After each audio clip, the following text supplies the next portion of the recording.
Welcome back, everybody. We're here to pull cards for January the 7th. We are going to be pulling one card for each sign. So if you know your sun sign, you can get a little bit of information from this.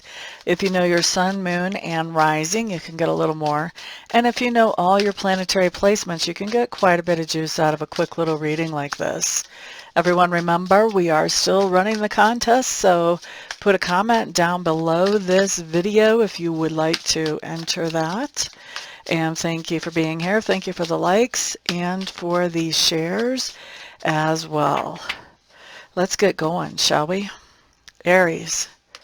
What you guys have coming up is the Knight of Swords. Knight of Swords is just telling me that you are taking some quick action to stand up for something that you believe in today. This is probably going to be in the form of some type of communication, either verbal communication, written communication, but definitely sending the message out there that you are definitely in support of something or against something, but standing up for something that you believe in today, Aries.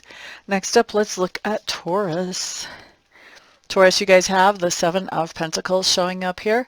To me, this is a card that just talks about payday. This is payday when the Seven of Pentacles comes up.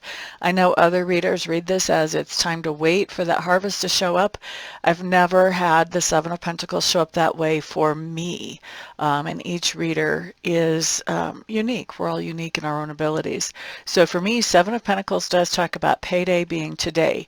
So something that you have invested in, whether you invested monetarily, invested your time, your energy, your effort, whatever that is, then there is a payday or a payback coming to you today, Taurus. Next up, Geminis. Geminis, Seven of Swords. I feel like there's something going on today that you would rather not be there.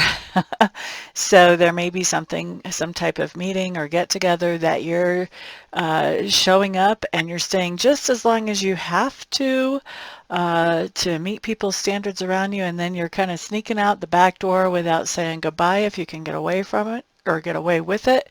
Or if you can get away with not even showing up at all, you would like to do that. Here's the thing though, these blackbirds are really catching my eye, and the feathers of the blackbirds are really catching my eye. I feel like whatever this is that you're trying to sneak out of, or that you're trying to only be at for a minimal amount of time, you're going to have somebody screeching on you. You're going to have somebody narking you out, telling on you, making sure that other people notice what you're doing. So just be aware. Be aware that that could be a potential there. And so you may want to reconsider how you handle this situation. You may want to think about just sucking it up and staying if you don't want to deal with the repercussions of somebody being a loudmouth and pointing out that you're trying very hard not to be there, because I think they're going to do that if you go forward with this. So you can have a change of free will. Just because I see it on the table doesn't mean it's going to happen. So, you know, you can keep this bird from squawking if you want to. Next up, Cancer. You guys have the Justice card showing up here. This is telling me, Cancers, I feel like you guys are making a decision today, and you're making this decision as fairly as you possibly can. I think you've done a decent amount of reflection on this decision, thinking about it, making sure that you're looking at it logically and objectively as you make this decision. So making some type of decision, and this decision is going to be about another person and what your involvement should be with that other person. Okay, so that's for Cancers. Next up, let's look at Leo. Leo. Eight of Pentacles for Leos. You guys are getting it done today. This is my work is getting done card. So Leos, you're going to be very actively participating in work, whether that is work that somebody is actually paying you for, whether that's working around the house, volunteer work. Sometimes this even comes up as shadow work for me, but definitely getting something accomplished.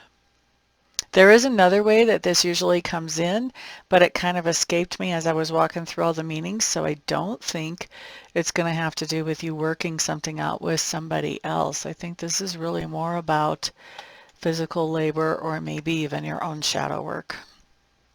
All right, so who was that? That was Leo. Next up is Virgo. So Virgos, you guys have the Hermit. This is your major arcana card showing up here. So with the Hermit showing up, this is just telling me that you are taking some time today to isolate, to be a little bit reclusive, because you have some things you want to think over. You want to be looking at your priorities and making sure they're in alignment with what it takes to meet your goals. So really thinking things over, also looking at what makes you trigger, what makes you happy, what makes you sad, maybe even deactivating some triggers as you go along here, so that you could potentially be doing some shadow work as well here, Virgos, but definitely making sure that your priorities are in alignment with you being able to manifest those things you want to manifest in your life as well. Okay, so next up, let's look at Libra. Libras, you guys have the Eight of Cups showing up in reverse. Eight of Cups in reverse just means that you are walking back into a situation that you have walked away from before, because when you walked away from it before, it kind of felt like this was depleting you. You were putting in a lot more energy and effort than anybody else, and it was making you feel worn down, and it really wasn't giving you any fresh energy to come back to revitalize yourself. So you've walked away from this situation before. Because of that, now we see you walking back into this situation or this relationship, whatever this might happen to be for you. Next up, let's look at Scorpio. Okay, fellow Scorpios, a lot of you know my sun is in Scorpio. I actually have a stellium in Scorpio, so Scorpio is the card I relate to the most. My rising sign is Taurus, and that is another one that I relate to a lot. Let's see, Queen of Swords showing up for those of us who are Scorpios today. Queen of Swords just tells me that we are looking at things today from a very objective standpoint, a very bottom line, taking care of business type standpoint today. We may be taking somebody under our wing and showing them how to do that as well. Sometimes that can come up with a queen. A queen likes to encourage and nurture. Even the Queen of Swords, a lot of people see her as cold and unfeeling, but that's only because she makes her decisions in a very logical type of way. It's not that she doesn't have feelings. She just feels like feelings can really mess you up when you use them in decisions. And so this is somebody we may be, offering advice to somebody who's, really obsessing about something or so in their feels about something that they can't be logical. And encouraging them to, kind of get their stuff together, basically. That's the way we may feel when we're watching them. But definitely we're looking at things very logically today, making plans about how we can move forward in a way that makes sense. And this could be in a business type of scenario, but this also can have to do with relationships. We can really be bottom lining relationships and looking at, is this person really my friend or not, based on how they're acting, not based on what they're saying, but based on how they're acting. Is this person really a friend, or are they a foe? And, the Queen of Swords can be the hatchet person, the hatchet lady. She can clean the decks, man. So that could be going on. But like I said, the bottom line here is that we're looking at things very logically and making some decisions that make sense from a logical standpoint today. We're taking care of business. All right, so that was Scorpios. Next up, let's look at Sagittarius. Sagittarius, you're coming in with the Ace of Swords. This is telling me that you have a new understanding or a new epiphany that really fits not only the area of life where you were looking at answers, but also when you think about it, it can expand out to many different areas of life and make a lot of puzzle pieces fit together that maybe did not fit together so much before. So some type of epiphany coming in for those of you who are Sagittarius. We like it. Capricorn. Capricorns, you guys have the Magician showing up. This tells me that you guys are out there doing the hustle, doing whatever it takes to make sure that you manifest those things that are your dreams, your targets, your goals. You're out there doing that work to make it happen. Next up, we have Aquarius. Okay, so Aquarius with our Three of Swords showing up in reverse. This is the way that we would rather see this card. If we have to see it, we want to see it like this. Seriously, Three of Swords in reverse just means that you're healing from some type of heartache or heartbreak. This can come about because of some type of conversation with somebody who caused that heartache or heartbreak, or this can come about because we're doing some self-healing.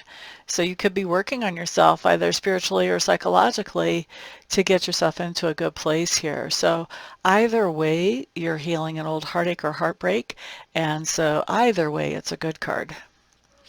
Pisces, you guys are up next. Pisces, you guys have the Fool card showing up here. This tells me that you are beginning something new. That is basically a leap of faith. This is a situation that may or may not make sense logically, but you just know that you know that you know that you know that you know that you know that this is the right thing to do. And so you're moving forward with it. This is a really exciting type of situation for me. It is the beginning of the Fool's journey in the tarot, but also I like it because it's when Sacred Spirit nudges us in a certain direction, and we don't know really where it's going to take us, but we know that that's the way we're being nudged to go. And so we just step out, you know, it's that leap of faith. And Sacred Spirit rewards that whenever we trust them enough to do something like that. So I have a little story to tell you guys because I had a Fool situation happen to me today. I'm actually recording this 29th of December, but so I'm not somebody who normally gambles. I'm somebody who, like, if I'm going to spend my money, I want to see something secure for it. I want to see some food. I want to know it's paying for shelter. I want some clothing. There has to be something really tangible if I'm going to spend my money in most cases, okay? I have to know that I'm definitely getting something in return for it. So all that to say, I'm not a big gambler. I'm not somebody who normally will buy a lottery ticket. Today I was at the gas station and I kept being nudged, buy a lottery ticket, buy a lottery ticket, buy a lottery ticket.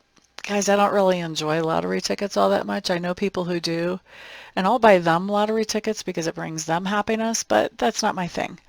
So finally I broke down. I went ahead and I bought the lottery ticket because that thought just would not leave my mind. So I bought the lottery ticket, and the lady asked me which one I wanted. Well, I hadn't even really looked at them. I just knew they were there. And I said, whatever number 3 is. Well, I got to tell you guys, I didn't know they sold lottery tickets that cost more than $5. Whatever number 3 was cost $20. And whenever that rang up on the register, I was like, oh, okay. Didn't know I was committing to that. But I didn't back off of it because I knew it was an intuitive nudge. And so she pulls this thing out. It's huge. I'm going to have to scratch off at least 20 different places to figure out if I've won or not. And I'm thinking, I don't have time for that. So I told her, I said, can you please just scratch off the little code and see if I won without making me go through all of that? And so she did. And I won $10 on that card. And that is one of those things, like, that's a total leap of faith. It's one of the ways that we see, like, the Fool card sort of manifesting when we're following that nudge that doesn't really make sense. It's not in our normal character. It's not, you know, anything like, you know, I normally spend money on something I know I'm getting a return for. That's not a known return when you buy a lottery ticket. You know, so it was not something that was my normal. It was a total leap of faith, not knowing where it would take me, and, you know, being rewarded because I followed that leap of faith. So that's really what the Fool card is all about, whatever that leap of faith is. Now, I'm not telling you just because the Fool card came up, go and buy a lottery ticket. What I'm telling you is pay attention to those intuitive nudges, because when you get them and you pay attention to them and they start to become stronger in you, then you know this is the way to go, whatever this is, whatever that intuitive nudge is. So pay attention to it, okay? All right, guys, I think I have rambled enough this morning.